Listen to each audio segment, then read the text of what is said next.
Stuart Bloor, and the night before I go fishing is always like Christmas Eve. Well, yesterday wasn't December the 24th, but it was the last day of the year. So today, Happy New Year. I'm up bright and early, not even dark yet.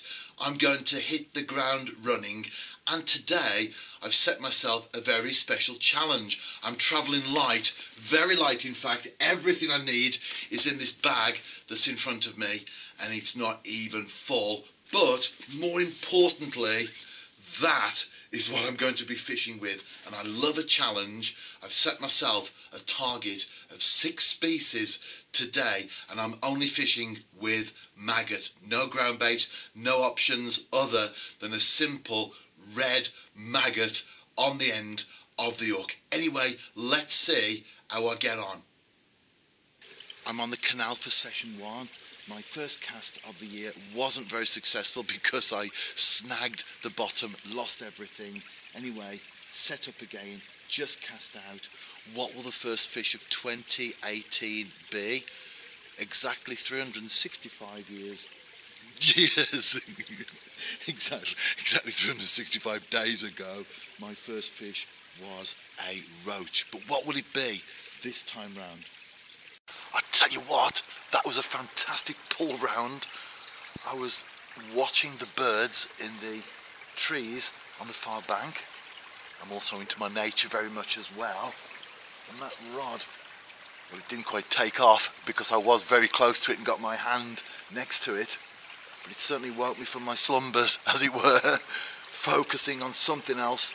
And I'll tell you, this is, I think, a chub. So, assuming I land it, my first fish of 2018 will be a chevin. And here it is, 1 down, 5 to go. That fish has now gone back. I've cast out again. The water, although I haven't taken the temperature, so I can't give you an exact figure, it's just a hands in the canal job this morning. The water temperature is very, very low. But that chub was feeding quite well. When I caught it in the net, it threw up some maggots that it had been feeding on. Feed is very important, especially at this time of the year. If you put too much out, you'll overfeed the fish. They're not ravenous. There may just be that one chub out there at this moment in time hoping to pull a few others in. But if you put too much feed out, you can't take it back. Put a few maggots, as I'm fishing with today, whatever you're fishing with, just put a few out, corn, maggots, pellets, whatever it may be. And then when you get an idea of what's happening beneath the surface of the water, you can increase it. But if you put too much out at the start of a session, you'll kill your angling for the rest of the day. Anyway, I haven't done that. Hopefully it's all uphill from now on. I'm now on another venue. It's a small waterway, a small stream, and I'll tell you what, it is really going to be a challenge today. I knew that anyway. I knew the rivers would be up, and of course the water temperature isn't too clever either.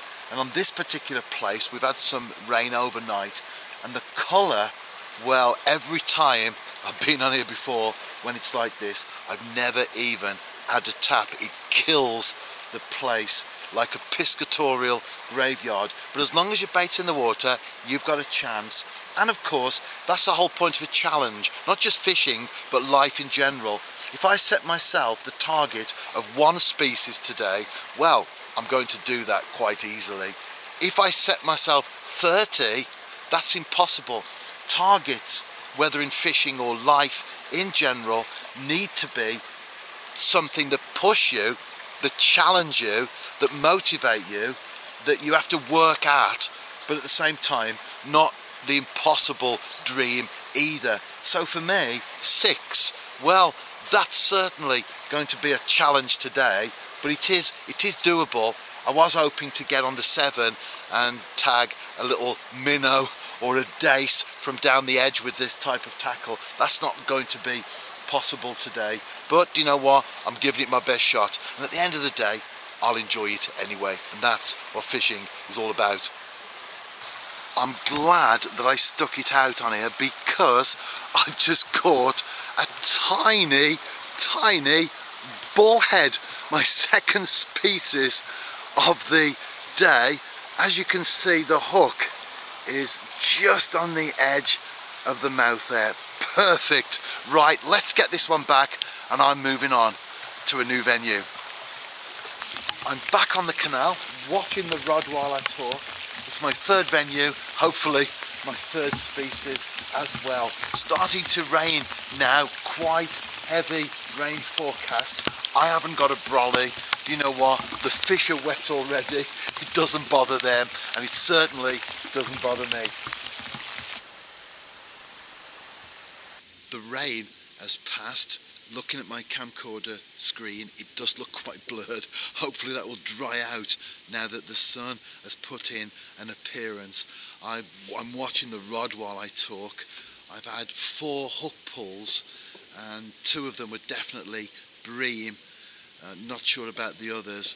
Well, I've decided to change the hook because certainly with the conditions the way they are, the last thing you want to do is to let fish escape once you've connected with them. The good thing though, and this is the positive angle that I'm looking at, there are fish out there, they're feeding, and then hopefully I'll get 1 or 2. Well, hopefully I'll get 4 species on the bank. That's the plan. I'm now halfway there on my New Year's Day challenge, and not known for their feisty character, it's a bream. I finally got my man. Not the biggest perch, a very lively one though, not the biggest perch that I've ever caught, but the 4th species of the day, of the challenge, 4 out of 6. Well, to paraphrase Meatloaf, 4 out of 6 ain't bad, but I've got another hour or so left. Hopefully I'll add 2 more species to the list. I am intending just to show every new species to the camera. I have been catching other fish of species already landed, but I thought I'd make an exception for this perch due to the unusual coloration there on the side. It may look a little bit odd, but it's certainly not affected its feeding habits. As soon as the bait hit the deck, the tip was going, and I've just landed this. I'm off on my travels again. I've been catching perch and bream from the canal, but I've wanted to push on with the species. So I've decided to visit a brook that has featured in my blogs before, full of roach. Again, the water's high, not a very good colour as far as roach fishing is concerned. I've not really done well on here when I've been in these conditions, but that bait's in the water, I'm watching the rod top, and hopefully I'll get the little tap that tells me species number 5 is about to hit the bank. I'm a happy camper indeed. It's a very small roach, but number 5 on my species list today. Let's get this one back, and then I'm going to make my way to a section of canal where I know there are some gudgeon, and hopefully I can make it 6 out of 6. I've completed the final leg. Well, I will do in a moment or two when I take the bait out of the water. I'm still watching that rod tip in the hope that I get a last minute gudgeon, or possibly a rough. You never know, do you? Anyway, 5 out of 6. I'm certainly happy with that. If you've enjoyed the video, why not share it on your own social media timeline? If you do, that would be very much appreciated. Check out my website as well for the blog entry that accompanies this video. Out and about yourself, tight lines. Have a great 2018.